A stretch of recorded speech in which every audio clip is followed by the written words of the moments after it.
ACA open enrollment ends in many states. More promising results are seen with CAR-T treatments. And the American Diabetes Association recommends drugs with cardiovascular indications. Welcome to This Week in Managed Care. I'm Laura Jost. Today is the deadline in most states for enrolling in health coverage for 2018 through the Affordable Care Act. While CMS shortened the open enrollment period to prevent people from waiting until they were sick to buy coverage, there are two types of special enrollment periods for 2018 that may have an impact on signups. The first affects those whose plan is discontinued for the next year, and the second affects people who were affected by hurricanes in Texas, Florida, and Puerto Rico. Policy analyst Shelby Gonzalez told Kaiser Health News she worries some consumers will not know how to activate special enrollment periods. The bottom line here is many consumers experience a discontinuation of their plan this year. Notices are complicated, and these consumers in particular are going to get several notices, which may result in more confusion. Updates in CAR-T cell treatments were big news at the 59th American Society of Hematology annual meeting and exposition in Atlanta.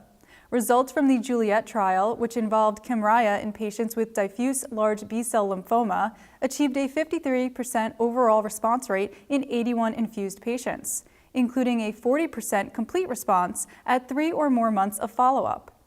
Results for patients in the ZUMA-1 trial, involving patients with refractory aggressive non-Hodgkin lymphoma, showed a 42% ongoing response with Yescarta.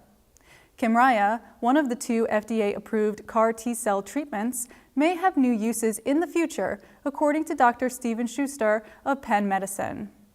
The lymphoma indication so far is diffuse large B-cell lymphoma, and there we have roughly 40% remission rates, regardless of which study you're talking about and which CAR-T cell you're talking about, and they're durable.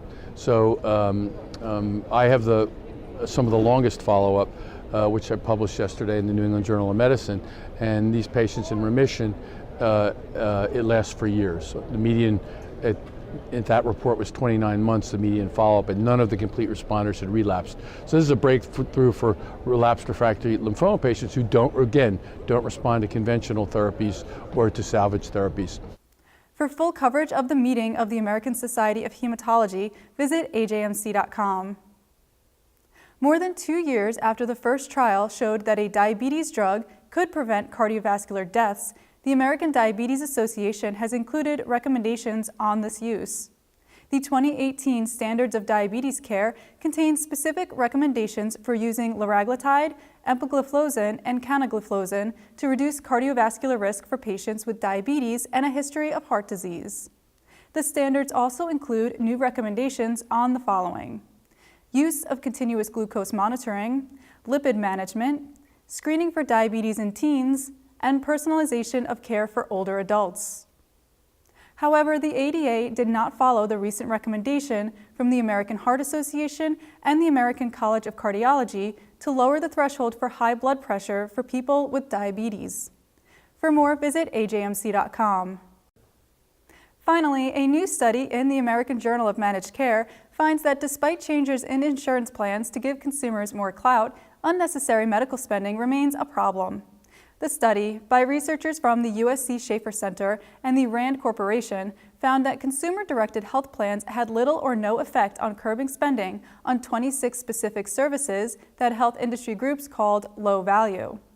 Said study author Dr. Niraj Sood of the USC Price School of Public Policy, consumer-directed health plans are a type of high-deductible plan that was basically created to save money and encourage consumers to spend less on health care.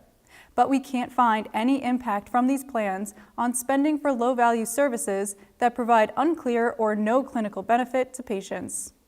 For the full study, visit ajmc.com. For all of us at the Managed Markets News Network, I'm Laura Jost. Thanks for joining us.